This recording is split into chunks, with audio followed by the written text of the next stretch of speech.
Hello and welcome. Coursera and ETEducation present Advancing Higher Education from Curriculum to Careers. Now today we're going to be delving into the shifting landscape of education.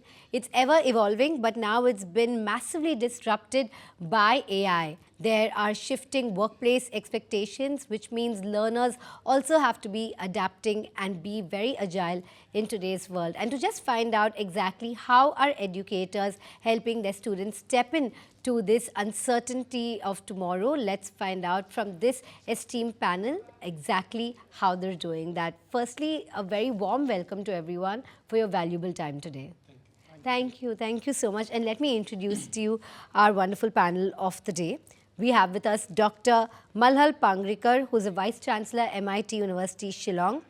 Professor Dr. Tirthankar Datta, CEO, Academics, Camellia Group. Biswajoy Chatterjee, Vice-Chancellor, University of Engineering and Management, Jaipur and Kolkata. And we have with us Manik Kathuria, who's the Enterprise Account Director at Coursera. Thank you so much. Thank you. So let's dive in with our very first question. As I mentioned, education is changing very rapidly with the adoption of all the new and emerging technologies. Earlier, we had one curriculum that was spanning years and decades, but now it is ever changing, right? But what are the new trends or the one trend, in fact, that you believe is shaping what is to come? Especially with all these changes coming in, what is that one trend you believe is here to stay when it comes to education? So would you like to go first? Yeah, sure. I mean, what would be staying with us, to start with last, is the technology. And what we could see the disruption in that technology is now reaching to the remotest of the village. So that is the best thing which is happening across the global. The companies, the economies, the states, the universities, students, parents, everyone is now being either by choice accepting technology or by force they are accepting the technology. Now with India, with us, how are we evolving with that? We are applying more of automation tools with it. We are trying to integrate the learning experience. So experiential learning now is not only limited to only ground level aspects, but it is now making you more comfortable with technology, applications of technology, while you pursue the concepts at the classroom. So it is not necessarily changing the education per se, but I would say it is actually changing all ecosystem. So consumers, they expect a better experience, so better service. Everything is coming from the educators, those who are educating, training students in that fashion. So I personally believe that the moment you start incorporation of these technologies, no matter which application you are applying for it, you are giving a space to students so that they can really go with their own mind, they can explore more. So technology, I feel, is going to be there. There are new versions of technology are coming up. They are hitting everyone. So even if by choice or by not, but it will hit you. So how you want to take it is up to your learning and your experiences. All right. So there's no regression when it comes to technology. It's only going to be advancement, yes. And there's going to be no Luddite left in the education system. Absolutely. Yeah. So. As the topic says, curriculum to career. So career, since we are dealing mainly technological engineering and this field, so career means corporate, career means industry. So it comes industry 4.0 or industry 5.0 like that. That means technology is changing very rapidly. So my first keyword will be lifelong learning, the capability of lifelong learning. As well as if we consider NEP 2020, then our curriculum, it has changed a lot and more stress has been given to skill-based education. So that is the necessity of the hour. So I would say, as Sir has mentioned, of course, experiential learning, skill-based education, project-based learning, and using this, mentorship is immensely necessary for each and every education. So these are the areas where our future education will emerge? Absolutely, sir. Hello everyone. The biggest change that is coming up, and we are going through it, is the incorporation of personalization in learning, and we cannot avoid that. See, everybody will be able to relate with that, the students, the teachers, the guardians, that when the students are there in the class, there are a few who are capable of understanding easily. There are few who are not so gifted and they understand late. What happens in a class is, at the end of the class, we should expect that all students come to a same level of understanding. But what happens is actually the reverse, and we have to agree with that. What happens is, those students who are gifted, they understand easily. If they have a question, they ask it and get it clarified. On the contrary, those students who are not so gifted and they fail to understand properly, they feel shy to ask a question also. Simple reason, they feel that I will be pointed out. So the thing that is coming up, that is changing the way we are imparting education, is this personalization of learning. Teach and learn in a way you are comfortable with.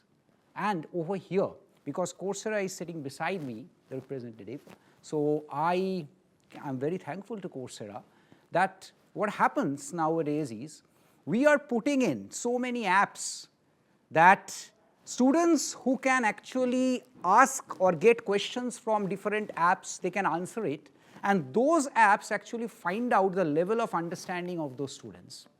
And according to him, the questions come. The same thing is now happening with Coursera. Coursera, they have put in the exams in such a way nowadays that those students who are gifted get questions so that they remain motivated, and those students who are not so gifted get such questions which do not demotivate him or her. So that is the biggest thing, biggest change that is coming up. Personalization of learning, maybe Gen AI will have a role to play over here, but personalization of learning is the biggest change that is coming up, and I believe that is going to change the way we impart learning. Absolutely, and AI is enabling that in a huge way with personalized learning tracks, customization of learning. But you're right, sir, it's no longer just one curriculum for all students. The way the students are taught need to be completely personalized, and it's great to see that happening as well. Manik, how do you view this? No, I've been hearing a lot of interesting thoughts and very, very pertinent comments from all my learned colleagues. One thing that I definitely believe is that generative AI as a major technological advancement or as a force is something that is sweeping both academia and industry altogether. To quote Andrew Ng, who's co-founder of Coursera, AI is going to be like the new electricity. So we are not going to be in a world where one can choose to invest their time and energy, and especially the students who are going to get into the industry very soon. They do not have the luxury of making generative AI as an optional a learning habit. It's something that will eventually surpass all the major learning elements and all the major learning specializations that they will be doing. So this way, Coursera is, I would say, investing a lot of energies and a lot of bandwidth in harnessing the, I would say, transformational power of generative AI for both students and faculties at large. Now, many universities are adapting global education and curriculum into their own, especially with the advent of pandemic. We saw that happening. This also helps to bridge the skill gap between the students and the industry and makes them job ready. Right? How are you making sure that your curriculum stays agile and adapts to the evolving needs of the markets? Fundamentally, when I see UGC allowing us to utilize almost 40% credits to go online, is actually helping us in two angles, to build more ability and centered skills and more about job centered skills. We at our university, we are building the ecosystem, the academic model in such a way that a student can stay in the company, let's say maybe in third year, one semester long internship. While pursuing his job or a task, he can still study. So that makes him in two angles more powerful engine. One, he is more relevant today. And when he studies what are the skills which he has been asked to pursue, are being studied at the same time. So that helps technically students to grow up. So have an age in the market. He is understanding, and the argument which typically students do ki humne jo padha tha is no more there, is now getting obsolete. The process has started. Absolutely, that's how we are looking into that part. In addition to that, we are incorporating many other elements such as giving more power to the faculties with references to certain MOOCs-based, self-paced learning. So with self-paced learning, faculty gets fair time to have a study. In fact, we are encouraging our liberal arts studies faculties members to go outside the market and pursue sabbaticals. Oh. So when you understand how language has its own importance and how skills, those are market driven, can we club them together so that a student or a faculty remains market and industry relevant? I personally believe at our university, no one is absolute in any case, as long as we can build the connection with the industry. So certainly this happens with professional courses like engineering, management, or even design. So you remain focused with the industry, but for other courses, it is not the case. But there I see this online mechanisms are helping us to make everyone at par. I would not say everyone is at the same level because everyone has their own capacities to build. But online education, having core credits, we are validating that, we are giving more respect to that. The moment we start getting acceptance to that, we are putting it on our records, the importance of online or self-paced learning has increased. So everyone with their own capacity is taking it seriously. Earlier it was just an add-on, maybe a learning pattern. You can learn one skill out of it. But now everyone is serious. And not necessarily with NEP also, when I always quote that, you have a multiple exit. There are 100 reasons for an individual to have an exit. So when we see as educator, we want to give them a space. So identifying certain skill set which is given by NSDC, apply them. So incorporating that, ensuring that whether they are ready for a job or the person is good in entrepreneurship, can we really train that resource in that way? That's how we see to it.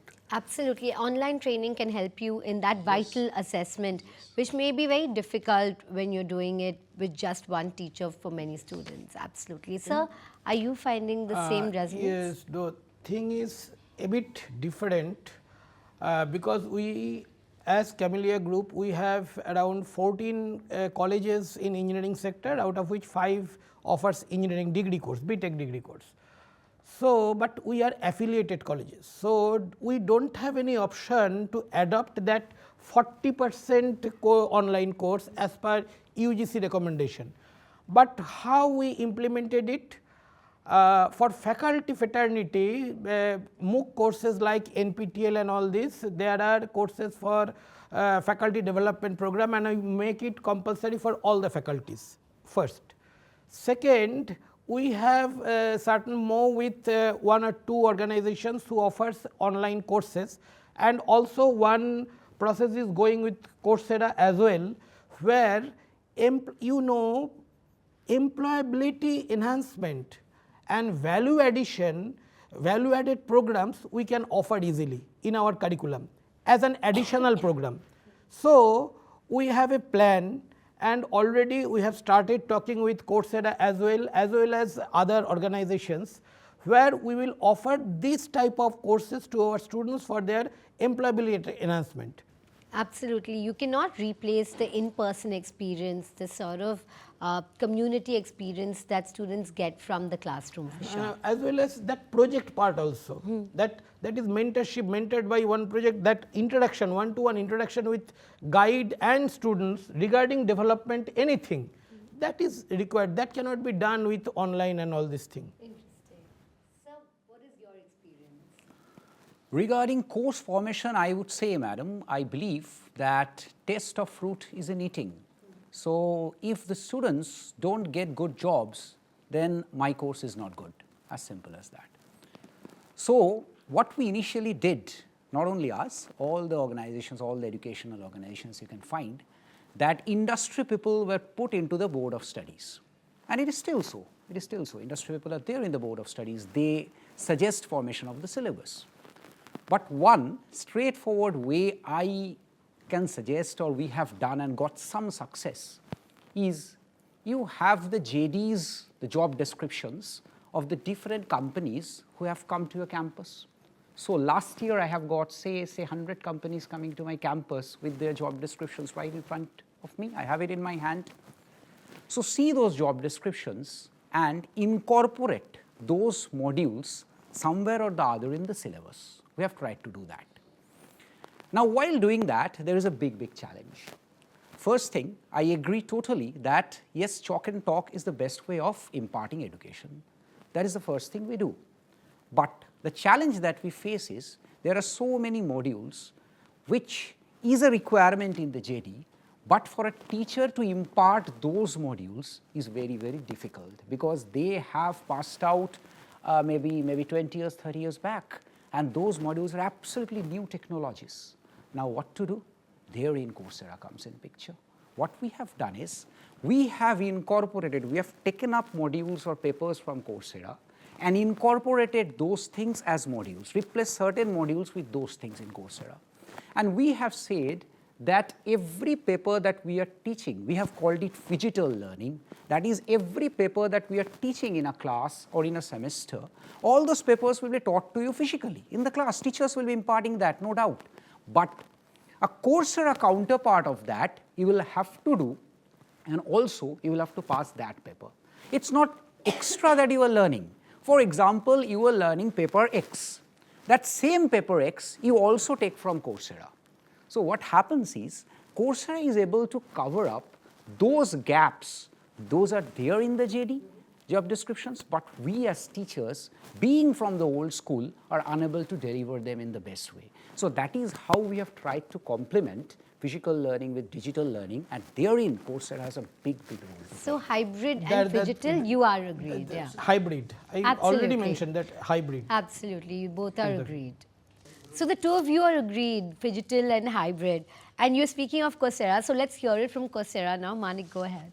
No, I'll take a more data-backed approach to this particular question, and I must say this is a very relevant and pertinent question. One of the surveys that Coursera for Campus did globally, we found that more than 86% students actually voted for inclusion of micro-credentials, especially industry micro-credentials from the likes of Google, Meta, IBM into their curriculum for credit. And almost 90% of the industry professionals that we surveyed, they were saying that these kind of courses should be taught to the students because that is where they become immediately employable. And I'm glad that the panel actually believes in the final outcome of placements, which we all, definitely I don't think there will be any, difference of opinion on this topic in the room, that placements as an outcome is one of the most important, if not the only one, for all the higher education institutions that we are currently in the ecosystem that we are currently in. So this is where Coursera stands, and this is where we feel that we have the right ability and the content available.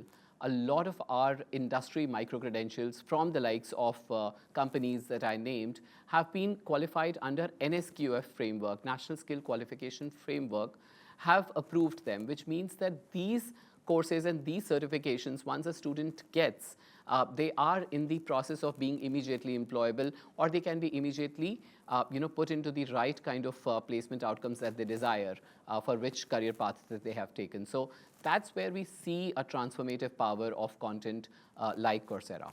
Now this brings me to my last question. As we look to the future of education, Gen AI is transforming the way that we're teaching and learning, especially with personalized learning tracks, the ability to customize learning. How do you envision Gen AI playing a role as an educator, and how are you witnessing your students tap into the power of Gen AI? I'll start it off from the other side. Manik, can you take this up first? We at Coursera believe, that there are certain two major, micro trends which we will be facing very soon when it comes to, in the academic space. One is definitely on the power of collaborative learning. So we are seeing more and more community building, both offline as well as online, which are being shaped up, and how generative AI is helping students to build that community and to help in terms of both students and faculties, to help in terms of creating more content.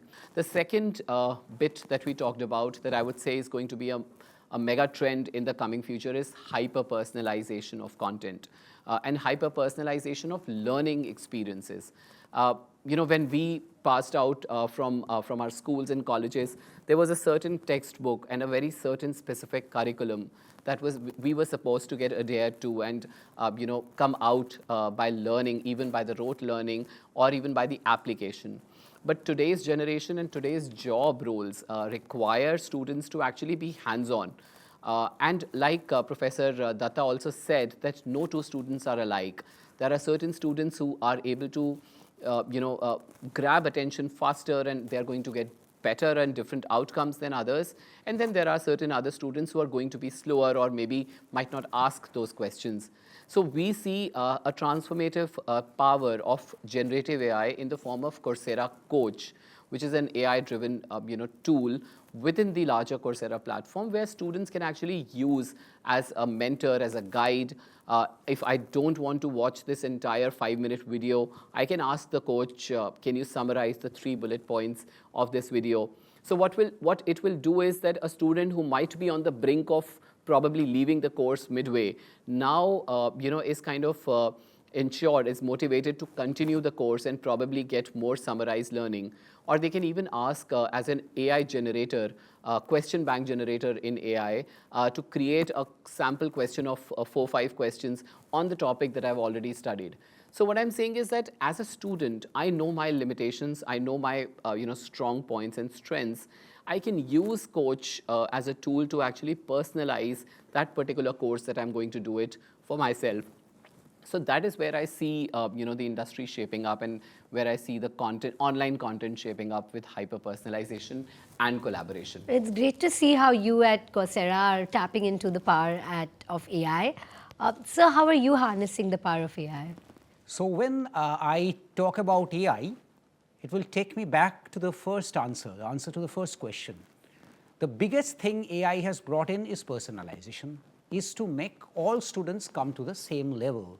So definitely Coursera has a big role to play over here, that it is definitely answering the questions of the students or maybe pointing out those points which are necessary for the students at the moment, or generating questions suitable to the students, how good he or she is, accordingly the questions are being generated. We have also brought in certain things in our system at our university, where we have developed certain products which we are using or testing on our students at the moment, and it is doing good. And I'm going to tell 1 or 2 of those very quickly. See, students sitting in a class might feel bored, that okay, I'm not good at it. Say in an English class, you consider like this. I'm making very general English class. He's not feeling good about the class and he feels bored. Now what we have done is, you simply wear an Oculus headset, a VR-based, virtual reality-based headset with an AI assistant incorporated into it. And you start feeling like you are moving across the streets of London. And the teacher also can wear the same headset and be a guide in the streets of London. And the teacher is guiding the students to move across the streets of London, and the students are doing exactly so. Having a feeling like this, we are doing this. Yeah, we have developed this, and it is working good for the students. And the teacher is guiding the student to move across the streets, and he is feeling good about it. Now, what is happening in the process is the teacher is talking to him in English, and is telling him, and you also talk to me in English. So in that way, he is interacting in English, learning English, and that headset is taking him to a different world, and he is feeling good about it, not bored in a class. That is one of the products we have developed. That's cutting-edge technology. So this is how we have brought in Gen AI in our education. Interdisciplinary study is the future. And it is said in NEP 2020 also that they will promote this type of culture. So I do believe, as my 2 colleagues here, panelists, they mentioned about fast learners and slow learners. So customization of these teaching learning process, this AI and generative AI can help a lot, and it is helping, started helping. So, that is the only take I can say. The two things, interdisciplinary, it will help definitely, and also this customization of teaching learning process. NEP is playing a big role in NEP it, is sir. playing a big role, and for slow learners and fast learners, it will play, as my panelist already mentioned, It's great to see the inclusivity. inclusivity, sure. Yes, I definitely agree with all of my colleagues that hybrid model is the future. Looking at Gen AI, I will take a slightly broader view. I want to go slightly back to that. Referring to that, why not to give a student an opportunity to explore whether you would like to be a job holder or you would like to be an entrepreneur. That first phase of curiosities can be addressed with the help of Gen AI. The moment we integrate the classroom learning, because it has solid impact. Along with that, food for thought, which comes up with classroom teaching, explorations with Gen AI, that builds a superb combination. Because I have a small example that one of our students, he's from Cherrapunji. Although he sits in Cherrapunji, but he's working for one of the biggest MNC and working for a very broader problem statements. This is possible with Gen AI. So whatever you name it, but the background technology remains AI. And with that help, it is actually changing and balancing the economies at urban level as well as rural level. It is creating actually a level field opportunities for every talented person. That person can actually capitalize whether I'm really good in this. If yes, can I explore this more? So these solutions I see is with Gen AI. Definitely my colleagues has been very prominently referring to Gen AI. I have seen this as a broader concept. Balancing economy is equally important when we accept the technology to that. And that's how I see Gen AI will be critical. I want to see it very positively. The listeners should take Gen AI, not necessarily, but all technological solutions to that will ease down the operations and will focus on the core of the education. Well, yes, technology is revolutionizing all industries, including education, and all my panelists here today are making sure that those unprecedented changes are being matched with agile strides on their side. Thank you so much for joining us today. Thank you for your valuable time, and thank you for joining us today. And for more such insightful discussions, remember to stay tuned to our Coursera series on advancing higher education.